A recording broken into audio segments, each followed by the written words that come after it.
Gimana kabarnya? Semoga kalian baik-baik aja ya. Mari semua kita menyanyikan lagu pembuka dari PKJ 438, apapun juga menimpamu.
Sebelum kita memulai ibadah, mari kita berdoa. Tuhan, terima kasih atas berkat-Mu hari ini. Kami akan memulai ibadah dari awal hingga akhir. Berkatilah agar dapat berjalan dengan lancar. Dalam nama-Mu kami mengucap syukur. Terima kasih Tuhan. Amin. Tema kita di bulan Juni di minggu pertama adalah jatuh miskin. Jatuh miskin adalah hidup berkesusahan atau memiliki penghasilan yang sangat rendah. Sebelum kita memasuki firman, mari kita menyanyikan lagu dari NKB 204, Di Dunia Yang Penuh Cemar.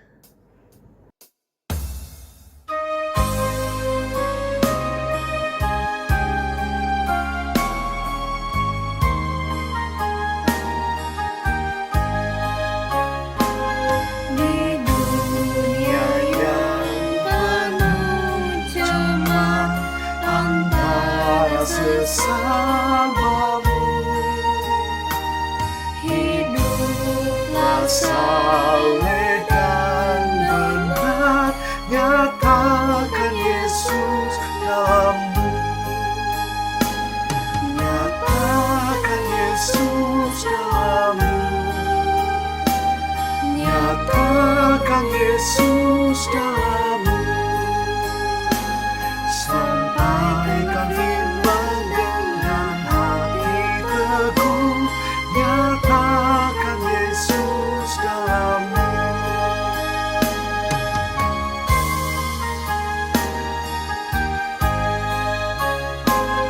Hidupmu kita terbuka di mata sesamamu.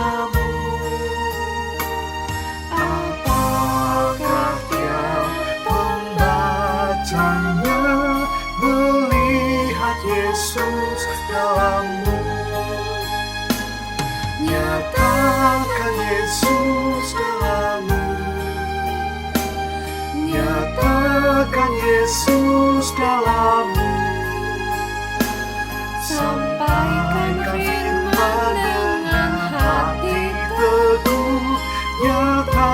Nyatakan Yesus dalammu.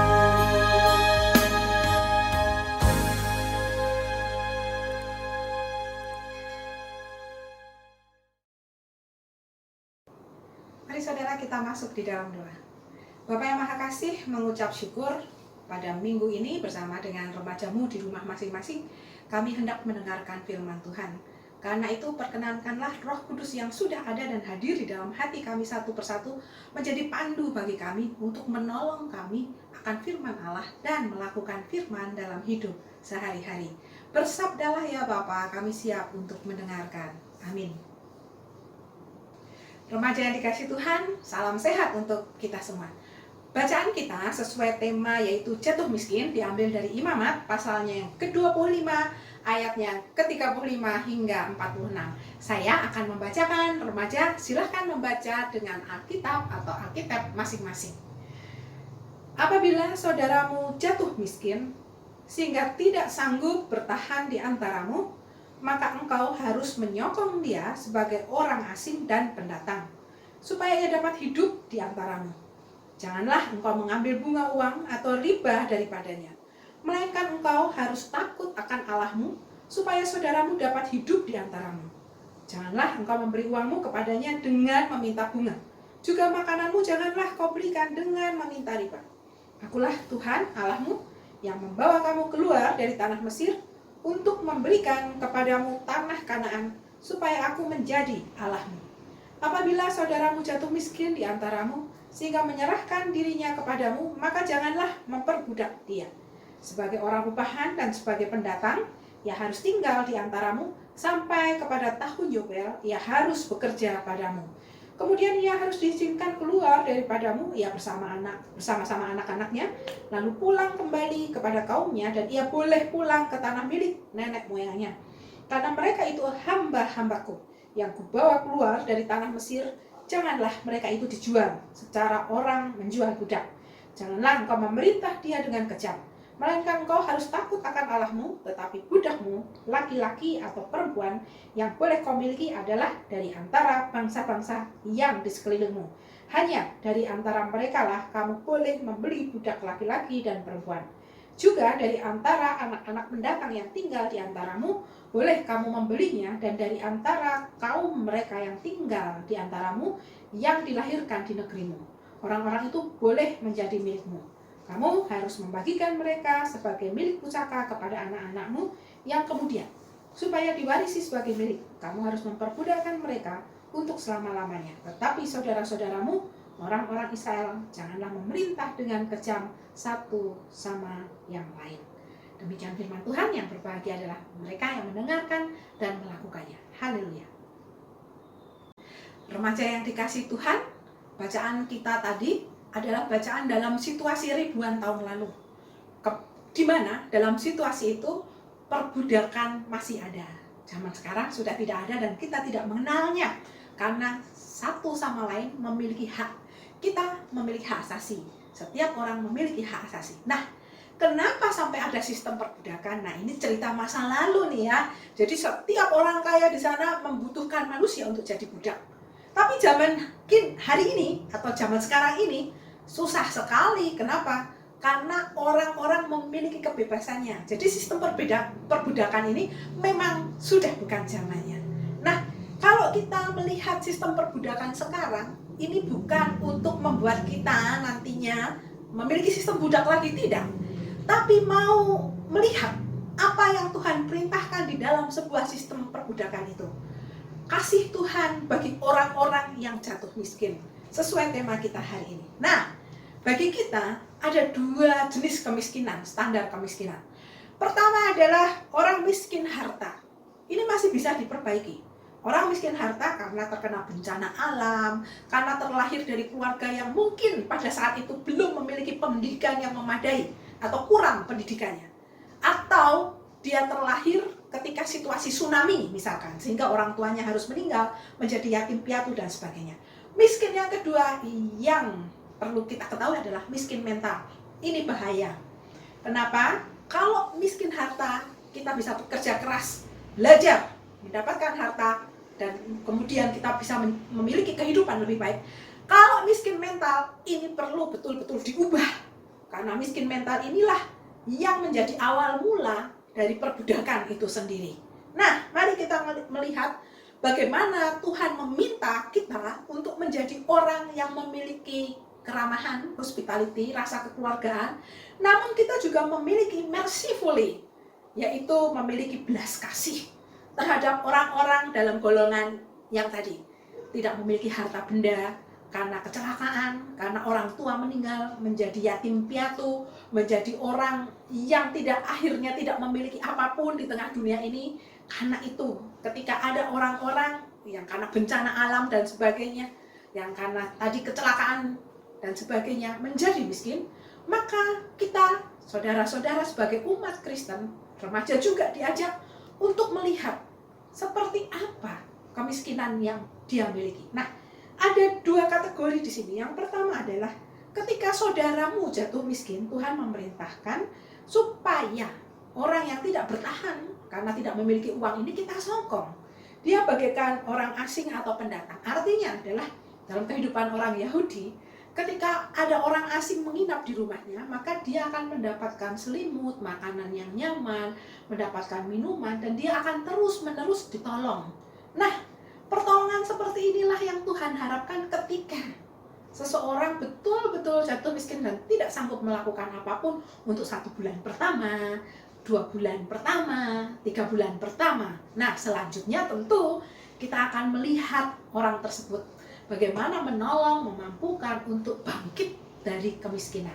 Yang kedua adalah apabila saudaramu jatuh miskin sehingga menyerahkan diri kepadamu, tidak memiliki apa-apa lagi, sehingga mereka mengatakan, udahlah saya jadi budakmu juga mau. Tapi Tuhan mengatakan tidak boleh. Dia tetap harus dianggap sebagai seorang upahan dan seorang pendatang. Yang artinya dia diperlakukan dengan begitu baik. Ini adalah cara-cara menolong orang-orang yang betul-betul membutuhkan bantuan tadi. Karena tiba-tiba dia harus kehilangan harta benda dan anggota keluarganya. Tentu tidak nyaman, bukan, dalam situasi seperti itu? Dan ketika situasi itu muncul, tentu sebagai umat Tuhan kita diminta untuk merangkul, memiliki hospitality, keramah tamahan, dan rasa kekeluargaan, dan belas kasih. Karena itu, remaja yang dikasih Tuhan, kita belajar untuk menjadi remaja yang peduli, remaja yang mau mengayomi, remaja yang menjadi pemimpin yang baik, diawali dengan melakukan hal-hal kecil. Karena ketika kita sanggup melakukan hal yang kecil, maka Tuhan akan memberikan kepada kita berkat. Karena itu, kita diajak untuk memulainya dari apa yang kita bisa. Beberapa waktu lalu, sebelum masa pandemi, beberapa perempuan dari wilayah kota Surabaya dan sekitarnya memiliki ide yang luar biasa. Mereka merasa bahwa di dalam setiap pesta selalu ada makanan sisa. Akhirnya mereka memiliki ide menghubungi orang-orang yang melakukan pesta atau cateringnya dan bertanya, bolehkah sisa-sisa makanan itu kami minta? Kemudian mereka packing makanan-makanan itu dan mereka kirimkan ke daerah-daerah kumuh di Surabaya dan sekitarnya. Hal ini kemudian menjadi rutinitas. Mereka melakukan hospitality dan merciful ini, ya, rasa kekeluargaan dan belas kasih ini hingga ke kota Jakarta. Menarik bukan remaja? Hanya karena melihat, sayang makanan sisa nih, pesta kan biasanya melimpah makanan. Daripada dibuang, lebih baik diberikan kepada orang yang membutuhkan. Nah, rasa peduli inilah yang dibutuhkan di dalam kehidupan kita. Rasa peduli kepada orang-orang yang betul-betul membutuhkan pertolongan. Remaja yang dikasih Tuhan, yuk kita jadi remaja yang peduli, remaja yang memiliki rasa kekeluargaan dan juga belas kasih. Jadi kita sedang bekerja untuk Tuhan, memuliakan nama Tuhan dengan melakukan hal-hal baik. Amin. Saat teduh untuk kita semua.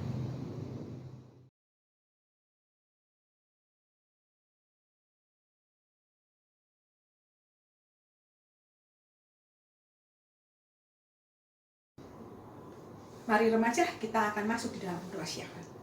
Bapa yang baik, kami mengucap syukur hari ini Tuhan mengajak kepada kami untuk melihat perbudakan di zaman lalu.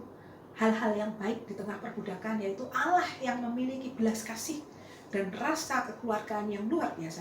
Yang menginginkan remaja juga memiliki kepedulian untuk memiliki bela rasa peduli kepada orang-orang yang jatuh miskin karena bencana pandemi, karena kebanjiran, karena kebakaran, karena kena tsunami. Dan di dalam situasi itulah ya Bapak, meskipun kami juga masih muda, remaja-remajamu ini, pimpin mereka untuk memiliki hati yang penuh belas kasih dan bersedia untuk menjadi tangan, kaki, mulut Tuhan, melakukan karya kasih kemanapun mereka melangkah. Dan di dalam menjalankan kasih karunia Tuhan ini, perlengkapi kami dengan hati yang penuh dengan Roh Kudus, sehingga kami bisa membedakan antara orang yang betul-betul jatuh miskin atau orang yang pura-pura miskin, sehingga kami pun tidak jatuh di dalam pencobaan.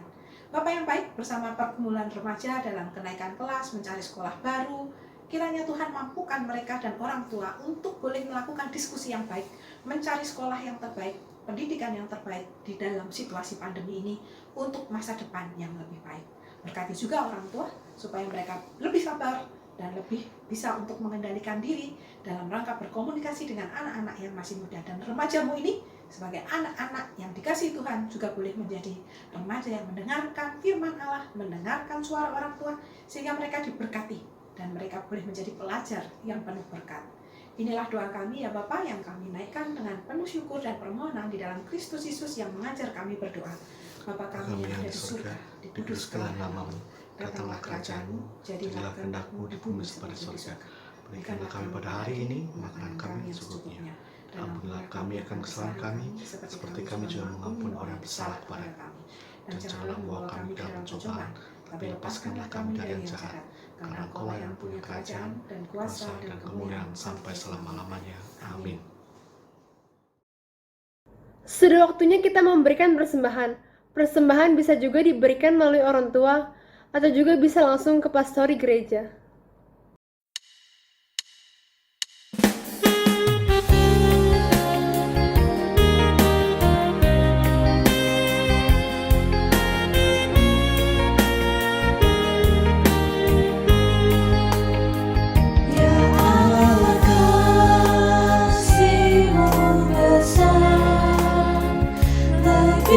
Besar dari segala, tiada terduga dalamnya, tiada terjangkau luasnya.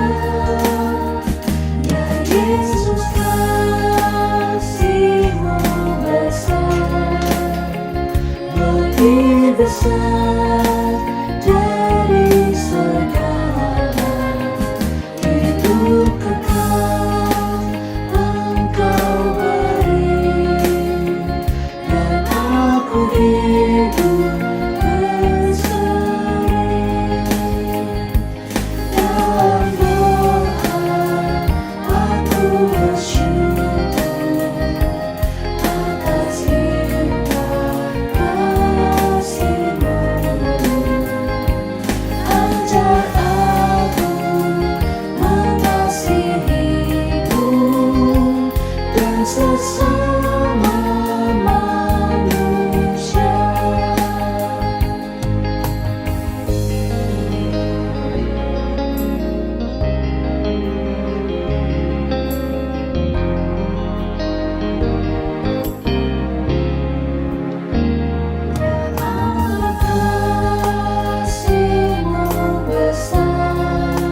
hidup kekal Engkau beri, dan aku hidup berseri.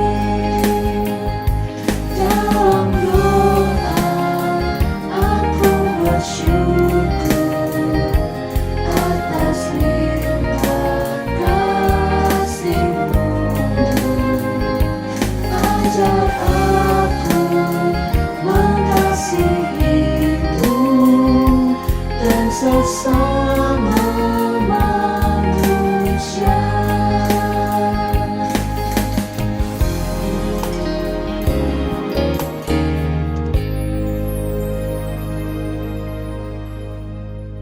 ibadah kita sudah selesai.